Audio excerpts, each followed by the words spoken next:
Have you ever wondered if there was a time of the year in Trinidad when it would just be probably the best time to plant in crops, especially for a new gardener?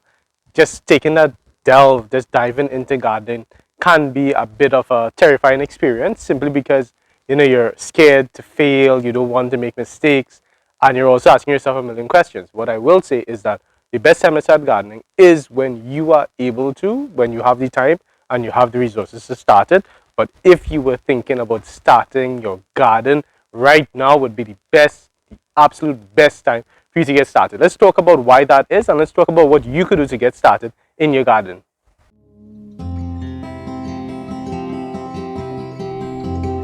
Hello everyone, I'm so happy that you made it for this specific video because I think this is going to really encourage some of you out there to get into your garden and to really take that leap and start your garden, because we're going to be talking about why right now in Trinidad is the best time to start your garden. Now I'm on the ground here, well, getting onto the ground. I'm just looking at some of these containers that I planted in some lettuce, and I've never seen lettuce. Not that I've never seen, but I haven't seen lettuce grow so good in some time. It's been months that I've seen lettuce growing so good in such a small space. Since maybe, for instance, before Christmas, I was trying to grow some lettuce, and the lettuce, you're just putting it into the containers and they're just melting away, right? And it just was a nightmare to grow lettuce over the Christmas time. I find like it was just not easy, it was not encouraging at all. But these have been in the ground in this container here probably about 2.5 weeks, and the lettuce is just taking off. Look at what this is. This is just something that one of my neighbors, he just said, you do your gardening and you want to have some small containers. They don't know if I can do much in it, and I said you could do a lot in these containers, and especially right now you can, because the lettuce and everything that you plant is just doing so well right now. Look at even hold on, over here. Okay, oh. There you go. So this is just a detergent bottle, I think.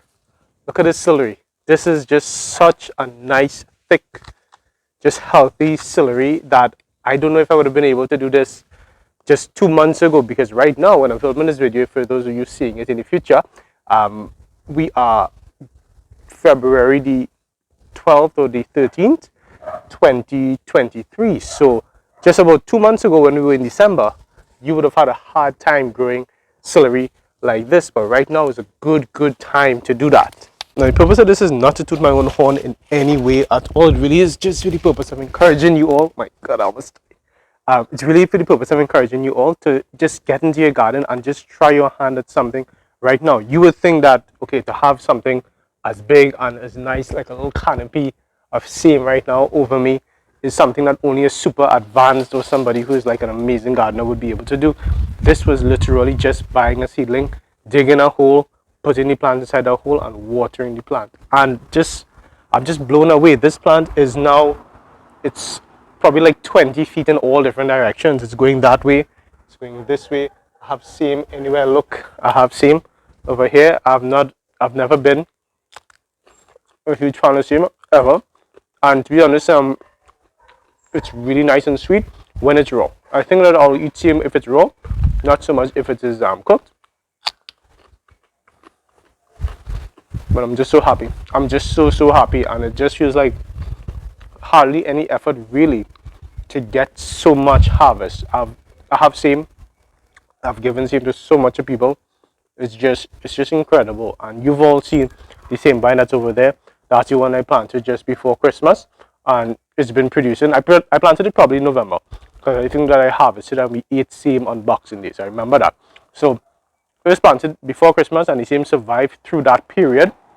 So same is just a really hardy plant, but now in the crop time it's doing even better, and there's just no sign of this same just slowing down at all, and it's growing in probably 3 inches of soil.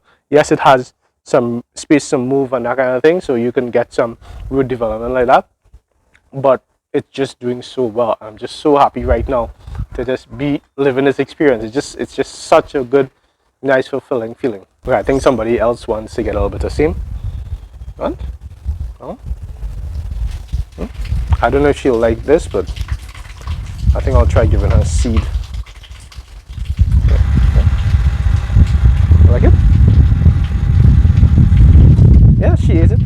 will eat like piece of the skin. There you go.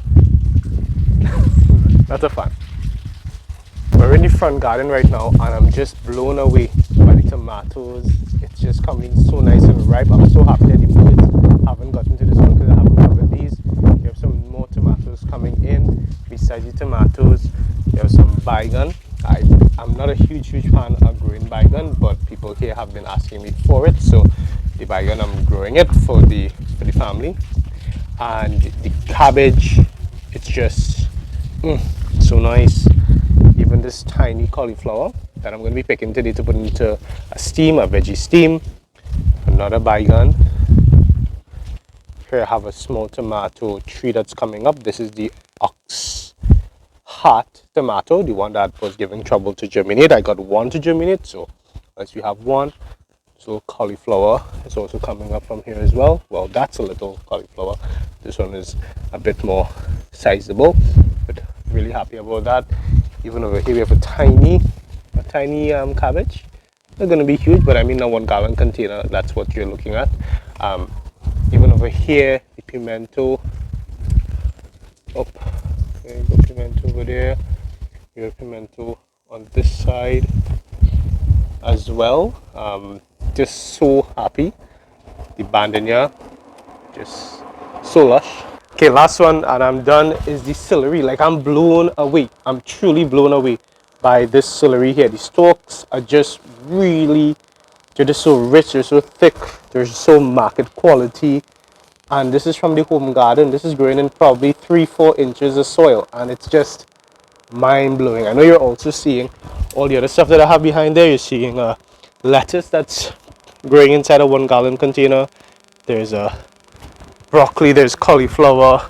It's all just happening, and it's amazing. Okay, so now that I've shown you what's been happening in the garden for the most part, let's talk just a little bit as to why is the garden doing so well right now, and why is it such a good time? Why am I claiming that it's a good time to be planting in your garden? For one, we are right now in the dry season. This is the time of the year where we have the least amount of rain. Now, you would think, of course, that that is not a good thing because you need water. And that is very true. And it can be an issue for people who are on a large scale farming production. And that can be one of the challenges that they have to face. As a home gardener, however, where you can just have 1 or 2 barrels and that's more than enough, or you can just use the water that you get from the pipe, for the most part, we're good. We're not going to need as much water to where the dry season becomes such an issue for most of us. And I'm very sorry, of course, if you live in an area where you don't get consistent water supply. But for instance, over here, I do get water more or less every day. And even if it's not for the entire day, I'll have it for at least one part of the day. I'll have water. And that's amazing, and I know it's not something that everybody enjoys, and I'm aware of that, and I'm sorry if that is not the case, and I do hope that that can be rectified as soon as possible. But just with the water that we have and the fact that we're not getting bombarded by rain all the time, it means that we can now give our plants the water that they need without oversaturating them.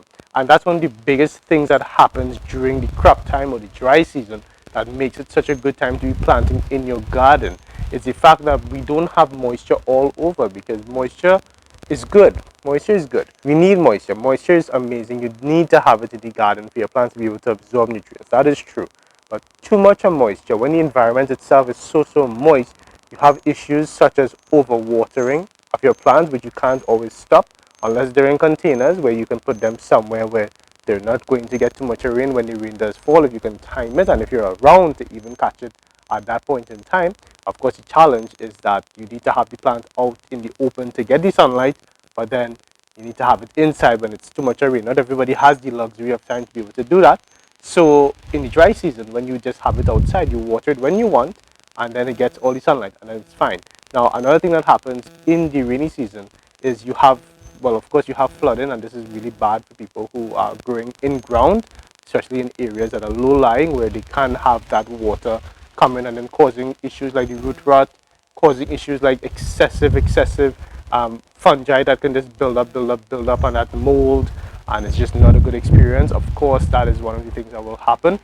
Additionally, you can have things like mildew build up on your plants because the surfaces of the plants are just so moist all the time. So that's another problem that we have in the rainy season. Now, all of these things are even compounded by the fact that we do have airborne fungi that are always coming across, and the name that we normally use in the agricultural world for these bad fungi that kind of travel in the wind is blight.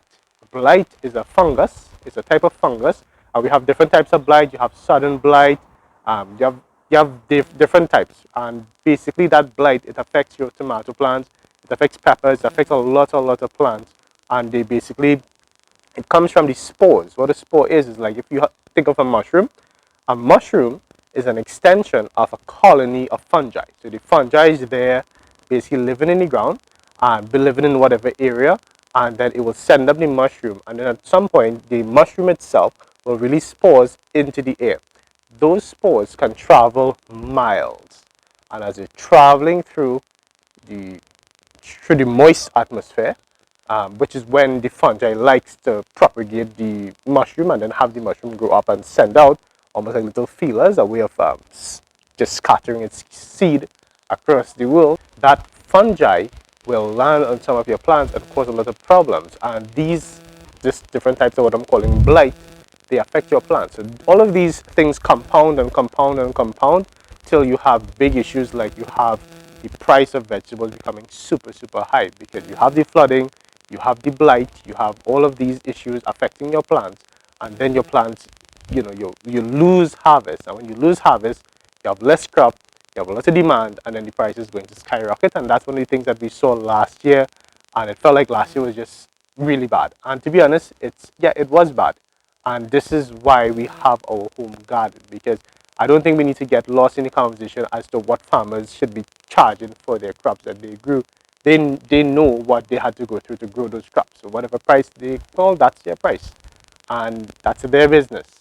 Our business is growing our own, so we don't even have to get involved in that conversation, and that we can have our crops at home. Now, of course, there are ways to grow your crops during the rainy season, and we talk about it all the time on the channel. And this video is not about that. This video is about the fact that we have passed that time, and now we're in a better time in Trinidad where you can grow with the least amount of effort, where you can grow and not have these issues, and you can start your garden and garden on easy mode, garden on very, very easy, just the best conditions. And it's really what this video is about. It's to tell you all that this is the best time right now. I would say, if I was to put a time frame on it, I would say from the last week of January, I think probably until June, probably until the end of June, it's going to be like this kind of weather in Trinidad. Now, of course, I don't know the weather to the T, and I can't foresee what's going to happen in the future. But, sorry, there's a bee, and I'm very scared. Yeah, I think until probably the end of June, we're going to have this kind of weather where you're going to get some rain because we're in the tropics. So we don't really get that full arid condition. We don't really have drought in Trinidad. Fingers crossed that stays, knocking on wood as well, that stays like that. We haven't really had a drought. Some people exaggerate when there isn't much rain, but to be honest, we haven't really had a drought in Trinidad in at least my memory of it. So we get the rain. We do get rain, and that gives you an opportunity to save your water and to replenish if you have like a pond, or replenish your barrels, that kind of thing, with good rainwater. But to be honest, just your pipe-borne water. Once you have access to that, you're going to be fine. Let your pipe-borne water sit out and just let it get what we call stale for just a day, 24 to 48 hours, and the chlorine is going to be gone. So that's even going to be just a lot better for your garden. And it's just amazing to be able to grow when you're able to give your plants water when you want to give your plants water, not when the rain just wants to just pour water onto your plant. And if you are starting your garden, that's what I would like to encourage you to do, to not overwater your plants, to give your plants water when it needs it. And one of the ways to know that is to look at the leaves of your plant. Your plant is going to have a nice, sturdy, just firm leaf when it is happy and when it is nice and moist. Even if the top of the soil doesn't look very moist, the underneath is fine, so the plant is fine. Don't overwater, because that's one of the biggest mistakes that new gardeners do, is that they think that they need to water 2 times a day, sometimes every single day, and that's just simply not the case. Some plants do need a bit more water your cucurbits, your cucumber, your watermelon, your pumpkin, your squash, your zucchini. Yes, they do. But majority of plants, and especially if you're following my growing guides, where I show you to use organic matter in your soil, this organic matter holds on to moisture. So you're not watering your plants every single day, or at least not 2 times a day. Depending on the situation, you're sometimes watering your plants as little as 2 to 3 times a week, and your plants are going to be fine and they're going to thank you. And right now, you don't have the extra issues with growing your plants. So now is the best time. Please, this video is really to encourage you, and I really hope that I've just hammered home that message that right now you really need to start your garden. Don't delay, don't do anything else. Tomorrow, as soon as you're able to, go get some seedlings, find some soil, dig up some soil from wherever, look at a few of the growing guides, and just start your garden. Because just if you're worried about failing, right now is one of the times when it's the smallest chance of you failing. And I believe in you, and I'm sure you're going to be fine if you start your garden right now, or at least at the closest next opportunity. So remember, if you want somebody else to be motivated and to be encouraged to start their garden, then share this video with them and let's encourage them, because we all need this encouragement right now. It's the best thing that you could do for yourself. It's an investment in yourself, in your family, and it's just going to be an all-round amazing thing, amazing venture, amazing experience for you. Remember that if you want to see some more content, more stuff that's happening in the Trinidad Gardener's Garden, then you can follow us on Instagram, TikTok, and Facebook. You can also tag us on any of those platforms, because we're happy to see what's happening in your garden. When you tag us, that way we can just get a window into your world, and it just makes us really happy. It's really a big motivation to see you all in your garden just doing your thing. And remember, as always, this has been Dylan from the Trinidad Gardener channel, reminding you in a big way, get up and get growing. Take care.